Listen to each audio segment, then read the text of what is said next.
Hey, thank you all so much. This is a premiere. Well, I'm going live with you all, so this is pre-recorded, so I can interact with everyone by way of comments. So, listen, please share this as much as possible. If you have not subscribed to the channel, please do so and hit the bell. Comment, like, do all that, and I'm encouraging everyone to share this video to put the truth out. I try to lighten the mood up a little bit in this video, so I hope you all enjoy it. It's not picking on anyone, just putting a mirror in front of your face. All right, so listen, like I said many times before, I do not monetize my videos. I will not get paid by YouTube. I don't do this to get income from a corporation. If you would like to leave a donation, please do so. We'll help out with the equipment and the making of these videos. 20% of my donations will be going to Big Homie, Little Homie to the 21st of January. Then I will move on to another local organization. So it starts at home first. Thank you all so much, and please enjoy.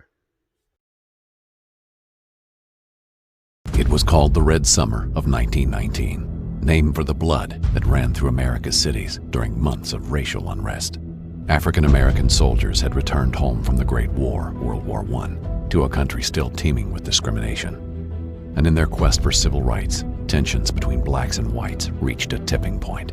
Deadly race riots broke out in over 24 cities, but one rural town, Elaine, Arkansas, would become the epicenter for the bloodshed. The violence there, lynch mobs, torture, indiscriminate murder, was so horrific it would go down in history not as a race riot, but as the Elaine Massacre. This is history. Dark history. Now look at your people. Are they ready for war?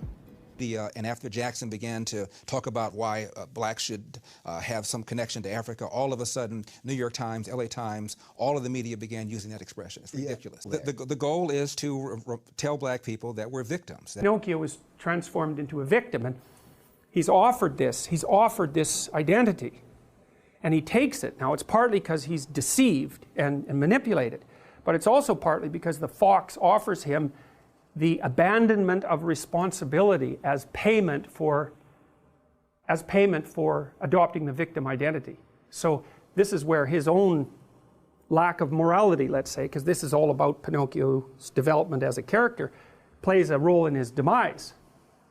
So if I'm a victim, then everyone else owes me something, and I don't have to take any responsibility. And so one of the things I've wondered, here's something to think about.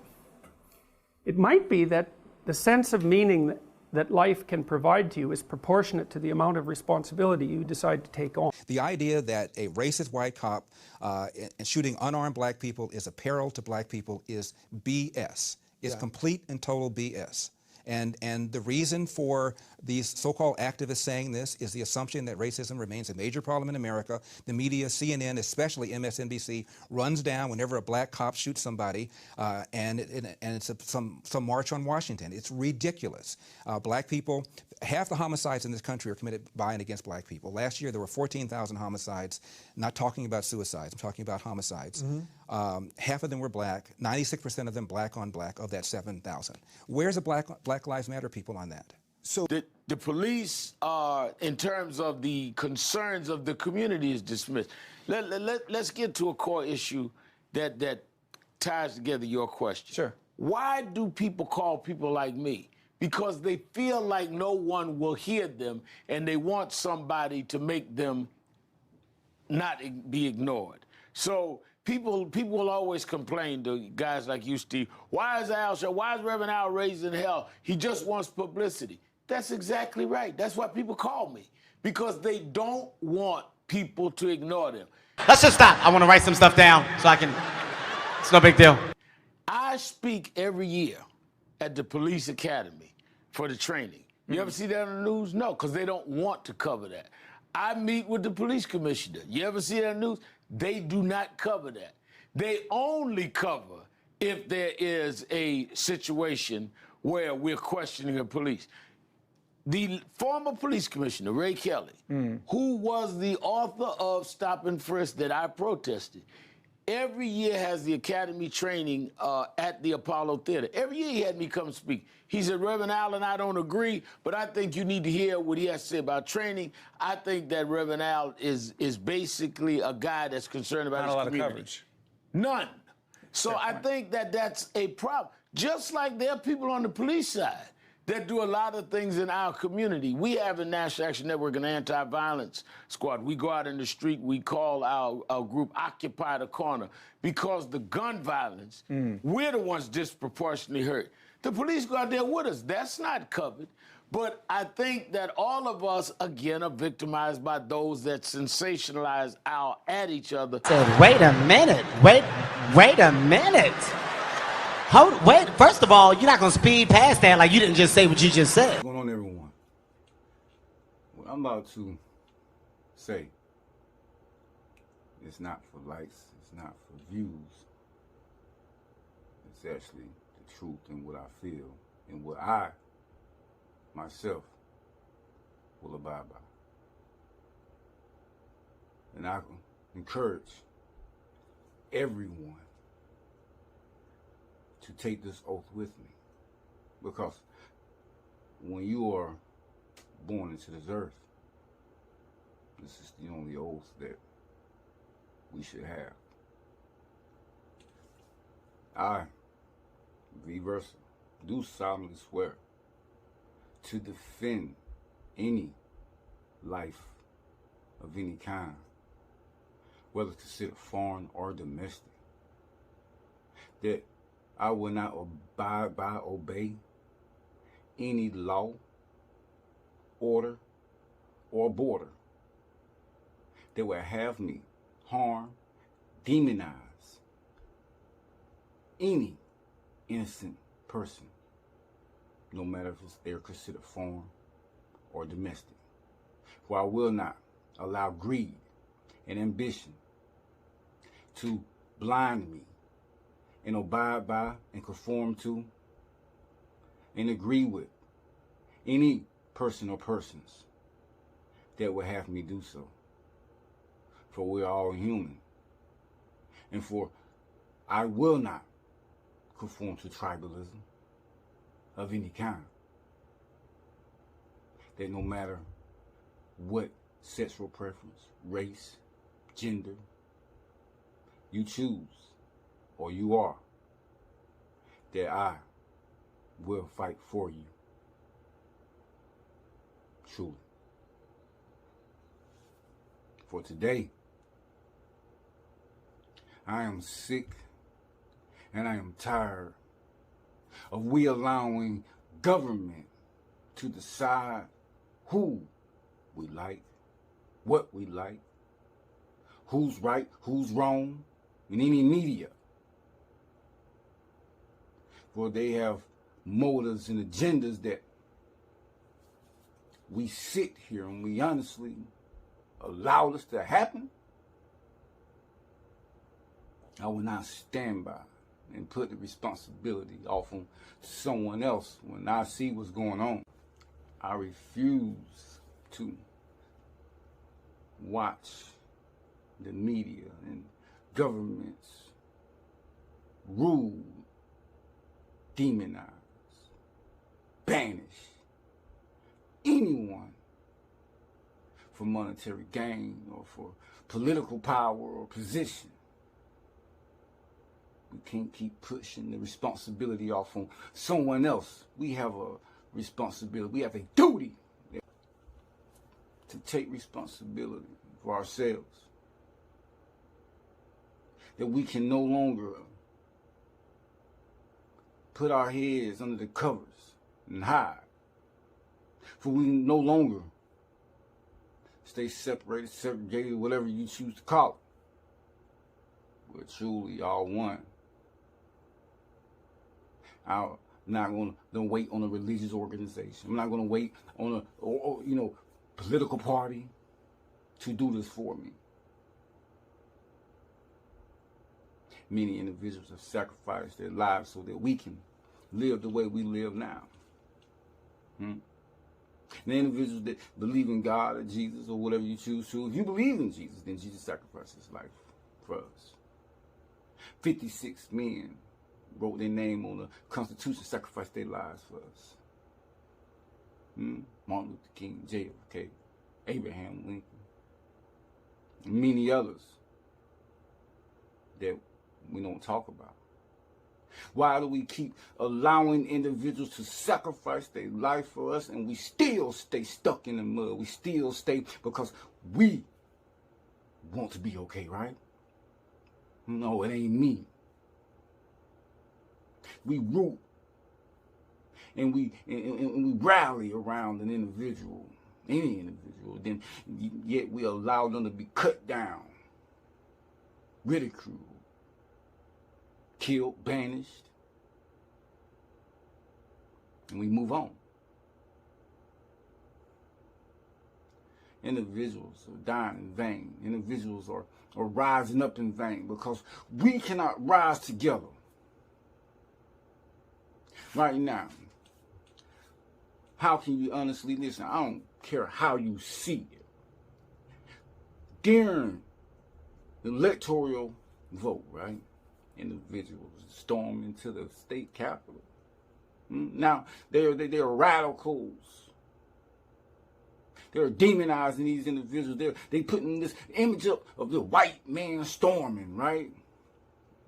Explain something. You can call me Uncle Tom. You can call me what you want to call me. See, I'm not for race or gender. I'm for right and for wrong. How can I honestly sit here as a black man and allow the white man get put down no matter how I feel like what they did in the past? Because I don't feel like that, because they didn't do nothing to me, because I didn't go through slavery. They didn't put me through slavery.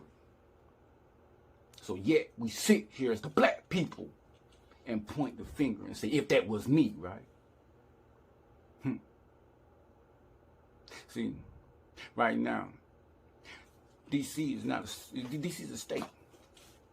Oh, see, DC wants to become to the point where they can vote, right? So they can have more people in the Senate. So we got too many cooks in the kitchen. That's the problem, number one. And ain't nobody cooking nothing. People still hungry, right? I mean, we got this many people cooking. Oh, and ain't nobody ate yet, right? Oh, but they're eating. Yeah, see, that's what they doing. Now, we sitting here waiting the whole time, and they full, right? Yeah, that's what they doing. So, right now, I can push this agenda to say, oh, no, we need to do better in D.C. We need to start getting these people up out of here. So I'm going to push this agenda. And then therefore, when I get control of the House and the Senate, then now I can allow abortion in D.C. I can start legalizing different things in D.C.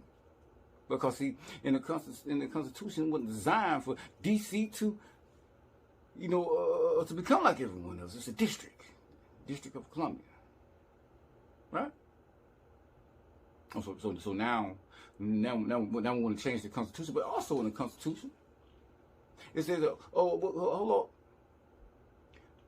we get a right to the Senate to decide? No. The people, the Senate doesn't have a right to decide nothing, because just because you in the Senate doesn't make you sovereign, doesn't make you not a citizen of this country.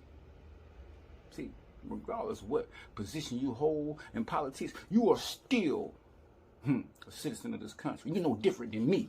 Well, just because I elect you, now you some supreme being. You make decisions on your own, right? But it's time for the people of this world to stop relying on governments. I'm done with watching this. See, many individuals, I'm ready for war. For what? What you have kids for? What did you get up every morning for? Train for? For your profession. You did all this just to destroy it, while individuals sit up here and look at it on a big screen. Countdown. Oh yeah, it's a countdown. We cannot allow to get entangled with individuals who want this to happen. It's time to hold these individuals accountable. Now, aren't you held accountable? Lindsey Graham. Let me tell you something, Lindsey Graham. You a coward. And you have no backbone to bow down and to start pointing the finger, because you don't want to be left out in the cold. Time for you to get up out of here, Lindsey Graham. Oh yeah. See, it's about right and it's about wrong. You on one side and you jump over another. And where you at? I ain't seen you a day in my life. You don't sit around with citizens, eat at the restaurants. You don't go to the low-income, impoverished areas. I mean, y'all individuals say you want all these things, but you ain't doing nothing. Just a bunch of lip service. But today, it stops. I don't care how powerful you think you are. I don't fear no man. You have no rule. You have no power over me. You work for me and you work for the citizens that you represent. We allow jobs to invade our privacy. Social media outlets become some entity like the Federal Reserve. But let me explain something to you. You are a utility. Facebook, Twitter, Instagram. That's exactly what you are. You are a utility. And it's about time for you to be labeled as that. Oh, see, yeah. You need those same guidelines as telecom companies. Individuals have businesses. That's the only way, the means of contacting their family. But just because they hold a political value, you can cut their whole life existence off. So how can we sit and allow that? See, to change with the times, we got to change the laws, and we got to change how these individuals are ran. No longer we can be ignorant. See, we're responsible for our own ignorance. That doesn't make us exempt because we did not know. We'll find out. Time for the next 10 days, at least. See, fun and games is over with. We, the people, will rise. One individual that I look at that really tried, and in my opinion, that really tried to do something, just like George Orwell, man. He didn't get no type of credit until he died. Ross Perot, appreciate you for trying to wake us up, even though we were still asleep, even though, individuals did not see. I see. And guess what, Ross Perot? I don't care if you was racist, if you wasn't racist, whatever your personal life was. I appreciate what you tried to do for the American people, but guess what? Everything that you tried to do, it will be accomplished. And reforming government. Good evening. Tonight we're going to talk about how to solve the problems that we defined that face our country. I think we can come to the conclusion immediately with this quote. History repeats itself. The budget should be balanced. The treasury should be refilled. Public debt should be reduced. The arrogance of public officials should be controlled. These are not new words. Cicero said these words over 2,000 years ago, but certainly they apply to our country today.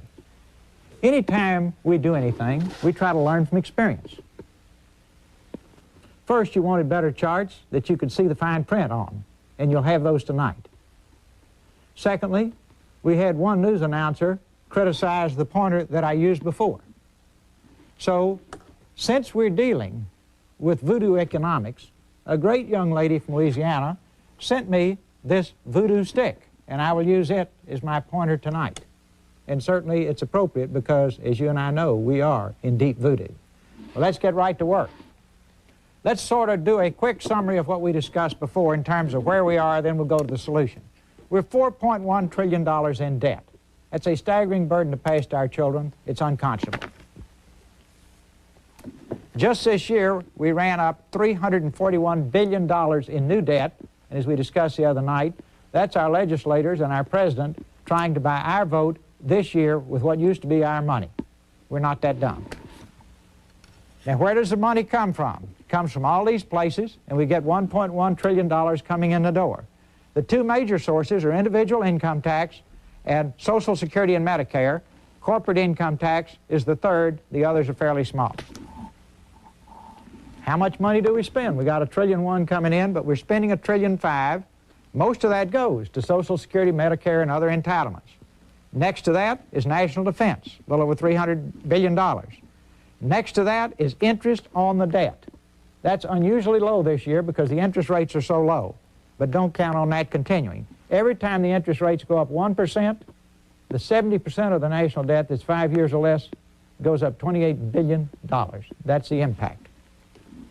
What is the net effect of the way our country's been run? What used to be $1 in 1950 is now 18 cents.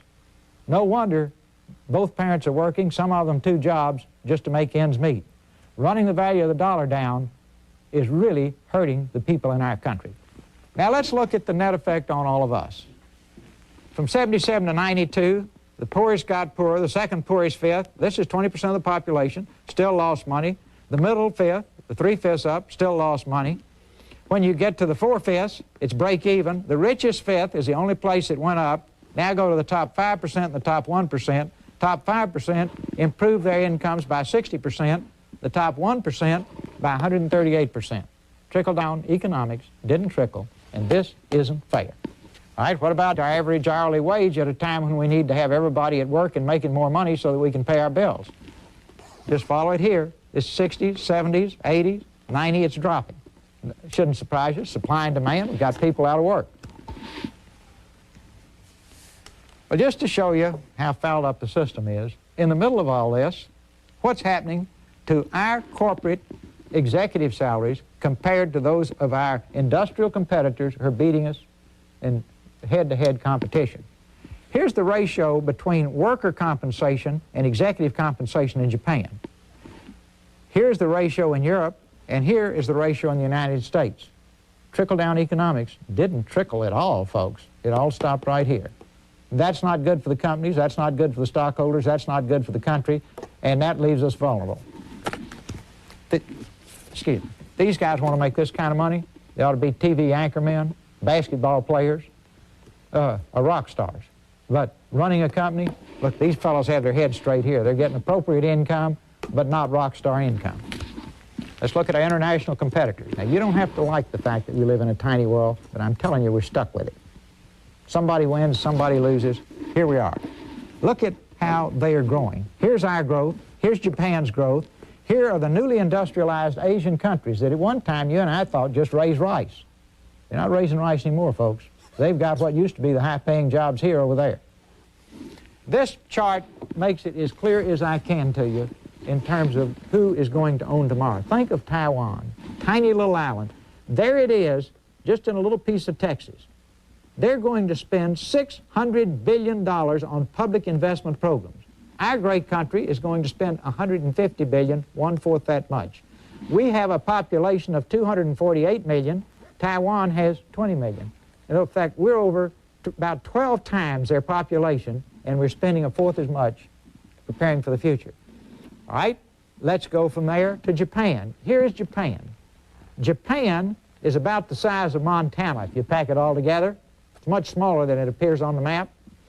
Has a population half our size, but Japan is spending $80 billion right now on building for the future, short term. Now let's go to Germany. Keep your eye on Germany. I told you that they're paying a good price for money. Germany is right here in purple. Germany has 78 million people, but Germany will spend $1 trillion over the next 10 years rebuilding East Germany. We'd better get busy and start rebuilding our great country and not just wandering around saying, well, everything will work out if we don't do anything. Does that ever happen in your life? Say, maybe the problem will go away. In my life, if I ever take that attitude, the problem just grows and grows and grows. If you want to have it go away, you make it go away. Okay, here's the end result of letting our country decay like this. The 18 to 24-year-old men in this country back in 1980, 18% of them made less than $12,000 a year. In 1990, it's up to 40%. With the women, in 1980, 29% made less than $12,000 a year. Today, 48% make less than $12,000 a year. And it is voodoo economics. And maybe now's the time for me to wave the voodoo stick and get rid of the hex.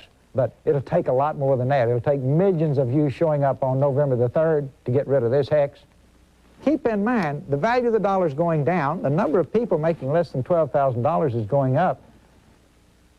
I don't want to bore you with this statement, but trickle down didn't trickle. It just didn't work. We have 19th century capitalism in this country. Our successful international competitors are practicing modern-day capitalism. We need to practice 21st century capitalism. We need an intelligent, supportive relationship between government and business. We need long-term thinking. We need to target the industries of the future and make sure they are here and the words "Made in the USA" are written across them. We need to have the most rapidly growing small business society in the world because we can create more jobs more quickly there. All of this can be done, but just look at that, and I think you'll conclude the way we're going is the wrong way. Here are the solutions. We're going to start with balancing the budget. We've got to cut general spending by $315 billion, business tax increases of $49 billion, other tax increases of $293 billion, entitlement reform will bring us $268 billion, spending increases to help build our country an additional $109 billion, tax decreases $62 billion, it nets out savings of $754 billion. We got to balance the budget just like you have to balance your budget. Congressional Budget Office projection out through '98 is here. Our plan takes us down to here. That's a $754 billion deficit reduction. Do we have to do it? Of course we do. We're going to have a 10% cut in discretionary programs. We'll have a 5% cut in specific programs. These discretionary programs include such things as science grants, farm supports, government operations, et cetera, et cetera. Down here, we'll have a $22 billion cut in business subsidies, and we will have, over this period of time, $145 billion in interest savings just because we stopped spending so much extra money. Tax decreases, it's not all bad news. We will have a $27 billion decrease in taxes to get an investment tax credit, and that money will be spent to build new factories, buy plant and equipment, and create jobs. That money's spent right on the bullseye. Doesn't go in somebody's pocket to buy a yacht. Right over here, we're going to have a decrease here, and it's a tax credit to stimulate research and development. We call it now research and experimentation. You and I used to call it R&D. But this is to target the industries of the future and make sure that we lead and dominate in those industries. We're going to spend $10 billion in tax credits on worker training to train our people for the jobs of tomorrow. Now then, we've got to get money from institutions, from individuals, from every place there is money, invested in the treasuries of companies. Now hold that thought. Not shooting dice on Wall Street, invested in the treasuries of companies so that those companies have the money to create jobs.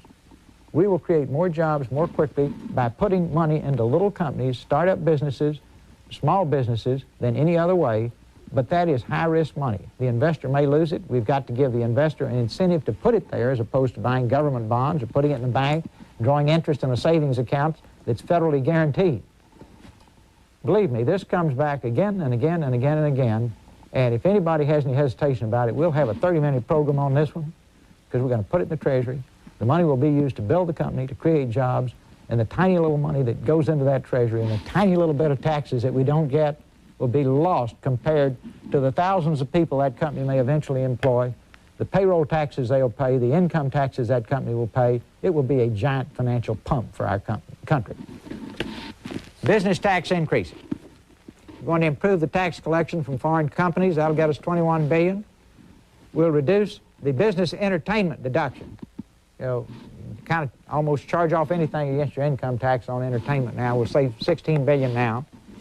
Have increase in user's fee of $12 billion. That'll bring us in $49 billion. Other tax increases. Here's one you don't like. Raise the gasoline tax. That brings us $158 billion, which we'll use to rebuild our country. Every other industrialized country has a much higher tax than we're proposing. It's 10 cents additional per year for 5 years. So it's 10, 20, 30, 40, 50. It just adds up over time to a maximum of 50 cents after 5 years. The other two candidates like to tell you it's a 50-cent tax. No, it goes on 10 cents a year. and I'll tell you more in a minute about why we have to do it. We'll have a tax increase on tobacco. We'll have an increase on income tax rates for the top 4% of the population, and we'll reduce tax exemptions for the rich. For example, we'll put a ceiling of $250,000 on mortgages that you can deduct. There will be no deduction on mortgages on second homes. Let's go back to gasoline for a minute. Here's what our industrial competitors are doing. Italy collects $3.57 in taxes for every gallon of gasoline. France, $3.12. Japan, $2.25. United Kingdom, $2.09. Germany, $1.99. And the United States collects 35 cents. We have got to collect more taxes in this country, and this is one fair place to get it if we spend all of that money on building for the future and don't squander it on some new pork barrel program in Congress. This money will be dedicated for specific purposes. This is going to require sacrifice by all of us. It will pay huge dividends for us, our children, and our grandchildren. Now, I will be delighted if someone can come up with a better idea. If you don't like this, we've got to have a better idea. But this one right here, this gasoline tax, let's look at what it raises, $158 billion. Come up with something else that's more painless. It'll give us that. We'll drop it in a minute, go to that. Entitlement reform. Okay, we're going to have to repeal the salary cap of $130,000 on Medicare. You stop paying after $130,000 of income, you'll have to keep it up under this new program. Medicare premiums were initially designed to pay half the cost of Medicare Part B. Now it's down to 25%. We're going to raise it up to 35%. That'll give us $38 billion. Still a bargain for the people who use it. Healthcare cost containment, we can save $141 billion. You say, how sure am I? Dead sure, and I'll show you in a minute. Here, we will reduce COLAs for federal employees, and here we will tax the top 18% only of Social Security recipients on 85% of their income instead of 50% of their benefits. Now, this gets translated by the other two candidates as we're going to tax Social Security. Or last night, the president said we're going to cut it. No. All we're going to do, instead of taxing it at 50%, we're going to tax up to 85% and of the wealthiest. That's just the top 18%. Now, again, if you don't like that one, give me a better idea that will raise $30 billion. Now, why am I so confident that we can reduce health care spending by a dramatic amount? We're going to cut it $141 billion. All right, here's why I think so. Look at what the rest of the world spends on health care. 6% of gross national product here. Germany, 8%. Japan, 6.5%. We spend 12% and have an ineffective system. We're spending more than enough to have the world's finest health care. We rank behind 15 other nations in life expectancy and behind 22 other nations in infant mortality. We bought a front row box seat, air conditioned, and we didn't get to see the show. Just by cleaning this up, there's no question we can do it. We can save money, have world-class health care. All else fails, just copy the country in the other part of the world that have better health care than we do at a lower cost. Spending increases. We're going to spend $46 billion extra on research and development to build for the future. We're going to spend $40 billion on infrastructure.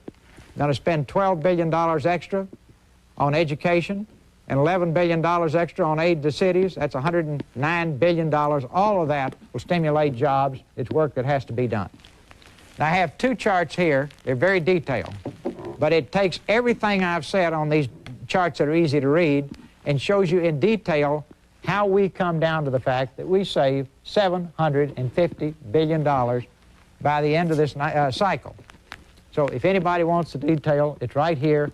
It will take an hour to go through every number here, but it all adds up. Now, you remember the Wall Street Journal asked the President and Governor Clinton, after they looked at their economic plan, and said, can't either one of you folks add? This one does add up. It is real. Could it be improved? Possibly so. Are we flexible to change it and improve it? Absolutely. A better idea is all it takes. What is the litmus test that it must go through? Is it fair? Is this the best plan for the American people, right? Let's assume you put this in and 6 months later somebody has a better idea. We can change it. But the thing we can't do is just sit here playing Lawrence Welk music, wonderful, wonderful, wonderful, doing nothing. We've got to start moving. Well, here's the result. Over a 6-year period, we'll be down to here. We'll have a surplus in our budget. Why didn't we move more aggressively? We didn't want to disrupt the economy. Where will Governor Clinton be? Right up here. Where will President Bush be? Right up here. Just drifting along, if you will. That assumes everything goes well. Everything that I've been able to learn from studying this problem indicates to me that we need to move to do this. Then, of course, the critics during the campaign are saying, gee, if you go too hard and too fast, you might cause a more severe recession. Well, as I have pledged to use the terms of Vietnam, we will not destroy the village in an effort to save it. If common sense and the interests of the American people dictate slowing down, we'll slow down. Just use your head. But the thing you can't do is do nothing. This would be comparable to knowing you had gangrene in your toe and doing nothing and then wondering why you had to lose your whole leg. Now we have a $4 trillion debt. Let's look at this map here. Look at the purple, and let me tell you what, if we had the $4 trillion still in the bank, we could do with it. Right now it's gone. We don't have much to show for it. Worst public school systems in the industrialized world, most violent crime-ridden society, and most drug-laden society, et cetera, et cetera, et cetera. Cities in decay, but we know that. Let's clean it up. But if we had $4 trillion, here's what you could do with it. And everything that's purple here. We could buy a $100,000 home for every family in every one of those states. We could put a $10,000 car in the garages of each of these houses.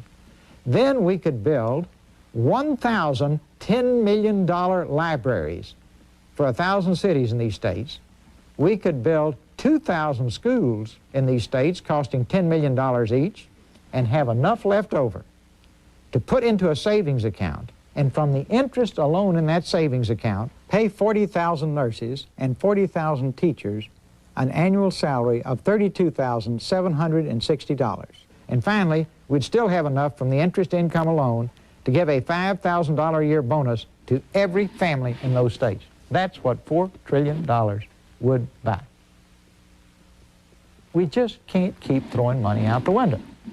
And this is the year when you have a voice, because you have organized to have a voice this year, and your votes determine who gets into office.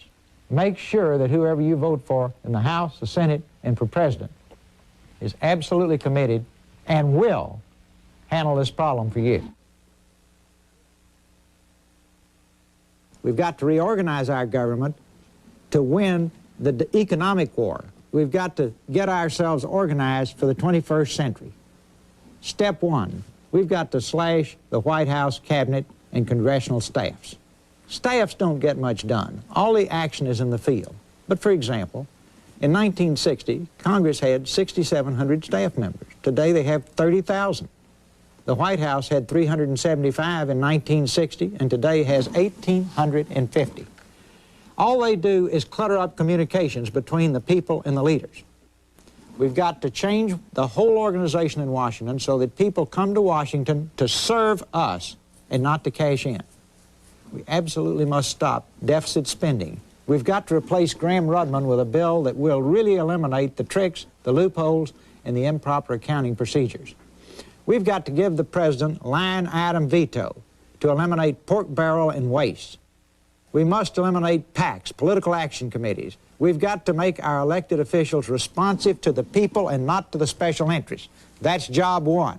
We've got to eliminate all possibilities of special interests giving large sums of money to candidates, and we must leave no loopholes. We must limit political contributions to $1,000 and no other way. Today we hold elections on Tuesday. It's hard for working people to vote. They have to go early in the morning or late in the afternoon. Let's change it and hold elections on both Saturday and Sunday. Make it easier for working people to vote. We've got to require all members of Congress and the President to turn in excess political funds from prior campaigns to the U.S. Treasury immediately after a campaign. No grandfather exemptions, no exceptions. We must make adequate television time available in equal amounts to competing candidates. We must eliminate the need to raise millions for campaigns. This corrupts our process. As a matter of principle, we must get rid of all the freebies in Congress and the White House, such as free haircuts, free gymnasiums, free prescription drugs, free ambulance service, and the list goes on forever. These people are our servants. We don't have those things. Why should they? We've got to give the voters the exclusive right to grant Congress, federal employees, and the President a pay raise. That'll keep their heads clear on who they work for. Congress has given itself a retirement plan that's worth 2 to 3 times what you and I get. We need to bring it back in line with ours. Makes no sense for the people who work for you to have a better retirement plan than you have. You wouldn't let that happen in your business. 93 members of Congress under the existing pension plan have retirements greater than $2 million. Let's just make it competitive with our pension plans. Congress absolutely must stop exempting itself from laws it imposes on us, such as the Disability Act, the Equal Opportunity Act, the Occupational Safety Act, Fair Labor Standards Act, and believe it or not, sexual harassment. Only in America would they pass laws impacting us and exclude themselves. It's hard to believe, but we've got 1,200 federal airplanes worth $2 billion that are used to fly our servants around like royalty. Get rid of them. Let them get on a commercial airline, have the same experience we have. They work for us.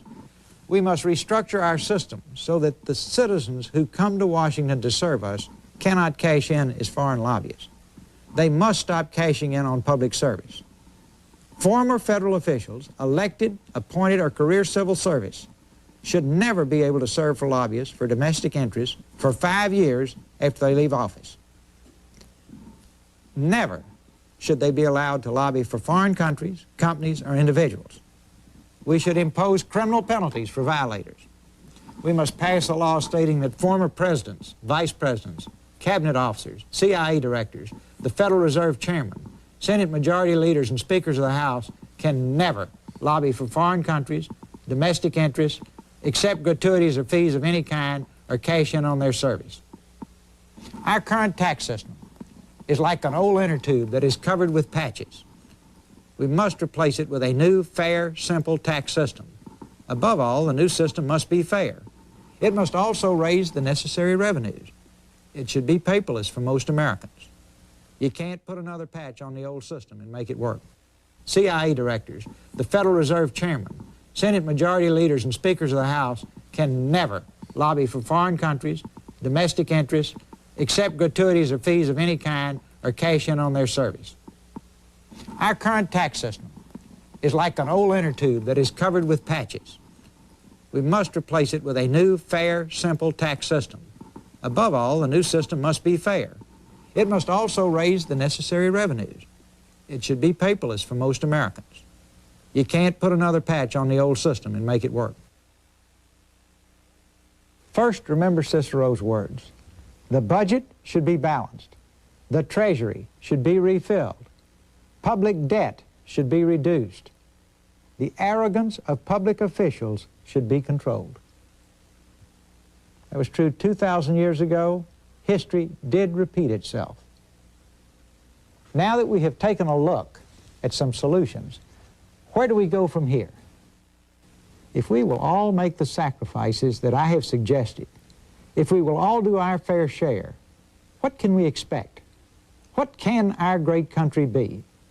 Let's look past the moment and take a quick snapshot of the future.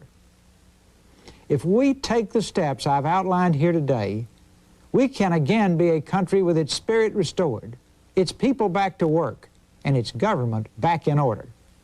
We can be a country where exporting cars is the rule and importing cars is the exception. I want to be around here when that happens. We can be a purposeful and thriving country, building bridges instead of building debt. We can be a country whose people are working hard at their jobs instead of working hard just to find jobs.